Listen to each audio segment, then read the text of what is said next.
Hello everybody! This will probably be my last video before I head off to WorldCon. I'll probably be gone for about 2 weeks from this channel for that because I don't have my ducks in a row. I do not have pre-filmed content. I'm too busy for that right now. I'm sure you guys understand. But I thought I would just pack all of the various things I wanted to say into one video, so this is kind of unstructured. I'm going to talk about WorldCon, plans for WorldCon, my current crochet projects, it's relevant, and then how my reading is going for the NEWTs and what I'm taking to read with me on my trip and all that stuff. So let's talk about WorldCon first. This will be my third WorldCon. I went to the 2016 one in Kansas City and the 2018 one in San Jose. 2017 was in Helsinki and I missed it for reasons, which goes down as one of the biggest regrets in my life because I want to go to Helsinki maybe someday in the future. So yes, this year's WorldCon is in Dublin, Ireland. It'll be the first time that I've ever traveled outside of the country, so I don't know what to expect. I have pretty bad travel anxiety and I'm getting very anxious about the whole thing. Luckily this year I will not be traveling most of the way alone. I'm going to be meeting up with Bree from Bree Reads Books. We're on the same transatlantic flight out and then back again. I am so glad I won't be alone. As soon as I meet up with her, I will stop being so anxious. But yeah, all the exciting things are about to happen. I am just looking forward so much to actually being in Dublin. I'm looking forward to the convention, of course, but I think I've already hit that point where I kind of know what WorldCon is like. I've done the panels, I've done the run around and go to all the things, sort of what you do the first couple of times you go to WorldCon, and now I'm kind of calmed down. There are a couple of panels I definitely want to see, but I'm much more focused on doing other activities at the convention and also outside of the convention because I actually want to see some of Dublin. I thought it would just be terrible to actually be in Ireland but never get outside of the city center, so I'm doing some like off-site excursions as well. So let's first though talk about who's going to be there because I'm pretty sure this is going to be the largest ever meetup of BooktubeSFF people. There have been gigantic meetups of booktubers, but specifically for science fiction, fantasy focused people, I think this will be the largest gathering we've ever had. So I'm going to be there. Like I said, Bree from Bree Reads Books will be there. I'm rooming with her, also with Rhea from the Book Finch, Andrea from Infinite Text. It'll be my first time meeting both of them, so I'm really excited. And we're also rooming with Claire Rousseau. Paul will be there, Thomas from SFF 180, Joe from Final Blow Joe, Maya from Maya Reads, Elizabeth from Books and Pieces, Caitlin from Kitty G, Shannon and her husband Sush from That's So Poe will be there. It'll be their first WorldCon. And I'm sure I'm missing somebody. Oh yes, Kelsey from the Fancy Hat Lady Reads, and probably other people that I just am blanking on right now, but I am so excited. I'm excited to meet up with all the people that I met last year, a lot of returning faces and getting to see friends again, but also it'll be my first time meeting a couple of people from across the ocean, you know, and I'm really excited about that. More people from Scandinavia and, you know, the UK and Europe and all of that. Oh, Linnea, her channel is Robot Maria, she's going to be there as well. So yeah, we are also going to have an actual panel on BookTube at the convention. I think it's at 1 p.m. on the 16th, and I know that Thomas, Bree, Claire, and Linnea are going to be on that panel, and it is an absolute must-see for me and a bunch of other people who really want to, you know, be there and support them and represent BookTube and all of that. So I'm really excited about that. I feel like BookTube is becoming a little bit more noticed within the SFF community and everything, and that's really cool. And one final note about the convention itself. If you are going to WorldCon, you need to find one of us because we have badge ribbons this year. Every year prior, one of us has said we need to have ribbons for BooktubeSFF. We finally do. We have 2 different designs. Rhea from the Book Finch made them. They're lovely. I have them here. I'm not going to show them to you because you have to actually show up and get your own or see them later when people show their ribbons and stuff. I figured it should be a little bit of a surprise, but yes, if you're going to be there, come find one of us. We will give you a ribbon. And otherwise, I do have things picked out that I want to do at the convention, but I'm making it an absolute priority to go to some major events. I want to see the masquerade so badly. I've missed it both times I've been before, and it has to happen this year. I want to have that experience. I definitely want to see the art show again because it was really cool in San Jose. It looks like it'll also be awesome in Dublin. I mean, one of the guests of honor is Sana Takeda, who does the artwork for Monstrous, and like, wow, I love her stuff. And then I also am going to go to the Hugo Awards ceremony because who wouldn't? It's one of the highlights. But yeah, I'm also going to take some time out like before the convention starts, but also like the last couple of days of the convention to actually go on some tours and things. Going to go see the Book of Kells. There's a cemetery tour I'm going on, and then a little hiking trip I'm going to take with a couple of people, including Paul. It was his idea. So all the fun things, and hopefully I will get sleep and eat when I need to. I'm also looking forward to checking out all the restaurants in Dublin. They released the official restaurant guide, and wow, it looks amazing. Like, oh yeah, I'm a food person if you don't know. I'm always thinking about what the next meal is going to be and what my snacks are going to be, and also worrying like, am I going to find vegetarian or vegan options or not? But it looks like there is just going to be so much amazing food near the convention center, hopefully near where my hotel is and everything. And yeah, I had such a good time going out and eating with a bunch of people last year in San Jose. It was just some of the best times ever when we went to places like Johnny Rockets and stuff like that. So but yeah, I think that is pretty much it for about the convention itself. Once I survive the plane trip, it's gonna be fantastic. So let's talk about crochet projects. This is relevant because the Stitch and Bitch crew has been talking about Dublin and projects and stuff. Almost all of us are going to be in Dublin, you know, at WorldCon. So we have a whole day planned where we're gonna go visit like yarn and craft stores in Dublin, as well as probably bookstores, and just see the sights. And I am seriously looking forward to the yarn shopping, guys. I think most of us have planned to do special projects with yarn that we get in Dublin, or I think there's going to be at least one indie dyer at the convention in the dealers area. But I've been really waffling on what I want to make, because I want to have a project picked out so I know how much yarn to get if I find something I love that matches the project. You know, I want to know how much to get, because I do actually like to plan some of these things.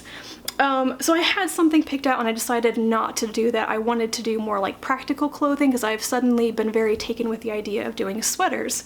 So I found a pattern that I've been trying out. I figured I should try it out before I make it with really nice yarn from a special trip. So that's what I've been doing. This is the Blurred Lines sweater, designed by Deanne of Addie Day Designs. She's an Australian crocheter, and I've just found a picture of this on Instagram and was like, oh my god, that is crochet. It's a kind of classic, elegant, no frill sweater that you can do amazing things with color fades in it. So I've made one version. This is my first version that I made. Oop, there, that's the front. So this is my mock-up. I thought that I should do an actual mock-up with cheap yarn before I attempted it with expensive yarn. So glad I did that, because this is technically inside out. I got very confused by the instructions on what would actually be the side that faces outwards. It turns out you're supposed to turn it inside out at the end, and I just got very mixed up. I was tying my ends in as I went along on the wrong side, so I couldn't turn it inside out, but it's okay. It still looks fine with this texture on the outside. This is worked in fingering weight yarn in half double crochet, and it is quite a thick, dense fabric, which is what I wanted with a sweater, like something I didn't necessarily have to wear like stuff underneath it. Anyway, this is my first attempt. It is pretty much exactly what the pattern calls for, except I changed the cuffs and I made it a bit shorter in the body. I don't know if I'm just like a short torsoed person or what, but I didn't want it that long. So yeah, this one accidentally came out in like Gryffindor colors. This is a very, very dark red. It's called Oxblood. It's probably not showing up correctly on the camera because my lighting is terrible. But this is basically Gryffindor colors. I just picked them because I really enjoy the colors and they matched. So yeah, this is awesome. I love doing this, and I immediately decided to make a second one. This is the project I'm going to be working on while I travel, and I plan on finishing it at the convention so I can actually wear it on one of the days that I'm in Ireland. So this is the same thing, but it's going to be short sleeved. I've actually finished the sleeves already because, you know, that's the most annoying part. I thought I'd get that done first. So I really only have to finish up the body and the hem on it. So I've got about 13, 14 inches to go. It'll be fine. I'm making this one different too. It's not quite as dense. You can kind of see through it, but I wanted a little bit lighter weight anyway, so I'm loving how this feels. Yeah. I have to hold off on working on it. Like, I just really, really want to work on it right now, but I need to save it for, you know, being on the plane for 11 hours. So there's that. There's gonna be one other color. Let's see if I have it over here. Yes, this color. I had my dad wind the yarn for me because these, I don't know what this shape is called. I think of them as donuts, but they look pretty, but they get very tangled up. So I had my dad wind me an actual cake of the one that I will be working with most on the plane. I don't want to have to untangle fingering weight yarn on a plane. So yeah, this one will have 3 colors rather than just the 2 colors I did for my first one. And if I don't change my mind again, I'm hoping to get yarn to do this again, but really nice, maybe like Irish yarn. I would love to do it in greens because I am sadly lacking in green in my wardrobe, especially my my winter wardrobe, and it's a color I love wearing, but just I find it very hard to find yarn in the deeper green shades that I like. It doesn't seem to be a very popular yarn color for whatever reason. Maybe it's a fad or not a fad right now. And now on to books that I'm bringing with me because I am in the middle of the NEWTs readathon. I had my TBR up for that. I've already made changes to my TBR. Yeah, been reading some really fun things though. I did finish, these are the 2 physical books I already have with me. To Hold the Bridge by Garth Nix, which is a story collection. There are a couple of stories in here I really loved, but it was also a lot of kind of 3-star okay, maybe not exactly my type of stories. Last for Snow by Max Gladstone, which I actually listened to on audiobook and was good, but I didn't love the plot of this one so much, but I love the world building in the series. It's the craft sequence. And I finished The Lesson by Cadwell Turnbull, which I added onto my TBR, and then I just finished last night The Gods of Jade and Shadow by Silvia Moreno Garcia, and wow, I loved that book. I specifically loved the main character, Cassiopeia. I'm just gonna rave about her for a long time. Just like, wow, love her, loved her personality, loved her strength and her sense of self, you know?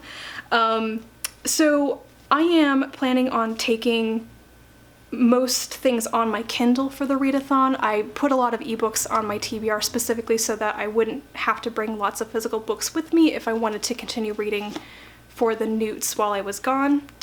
Ew, there is a squished bug in this paperback. Sorry about that. Anyway, the one physical book that I know I'm going to take with me is Mainline by Deborah Taramis Christian. This is the book I'm reading for Read Your Friend's Favorite Book, and my friend Tara sent me her extra copy of this so I could read it. So I'm definitely taking this. It's going to be my main read on the way out, I think. And then I've just barely started reading 40,000 in Gehenna by C.J. Cherryh, which I'm debating taking this one with me as well, because both of these, if I finished them, I'm not attached to the physical copies. I can give them away or leave them there at the convention or something and then make room to bring more books home. That's kind of my idea. We'll see if I end up taking both of these or not. And right now I am in the middle of reading Solitaire by Kelly Eskridge, which I'm loving this book. It is so good, but it's also kind of depressing, and I had to take a break from it like 50% of the way through. I got hit with my I feel bad physically, mentally, bad stuff in the news. I was just very, very low for a couple of days. I didn't read at all, and I couldn't read that book specifically because it was just really emotionally weighing on me. But I'm actually hoping to finish it up today or tomorrow, like on Sunday before I leave, and yeah. So yeah, I'm just all the things I want to read right now. Don't have time to read them all before I go, but at least I got my library books done so I can take them back right after I finish filming this, actually. So yes, I think that's pretty much it. Oh no, it isn't. I've also started reading The Orphans of Raspe by Lois McMaster Bujold. This is the newest Penric novel that was released a couple of weeks ago, and I may take a break from all of my NEWTs reading just to finish that before I go, because I know I'm going to love it, and I might need something that I just know I'm going to love, and a character I know I'm going to love, and I know that Bujold won't, you know, rip my heart out too much in most of her books, so I need something a little bit more uplifting to read right now. But yeah, I think that is pretty much it for me on all the various fronts. Let me know if you are going to Dublin, if you're going to be at the convention. I would love to know if you're going to be there. Let me know how your reading for the NEWTs is going, if you're participating in that. I wish you all the luck with reading, because I don't think I'm actually going to achieve my reading goals for this month, but yeah. Anyway, thank you guys so much for watching this rambling video. I'll be back to talk to you probably when I'm back from Dublin. I'll have all the stuff to share at that point. So until then, bye.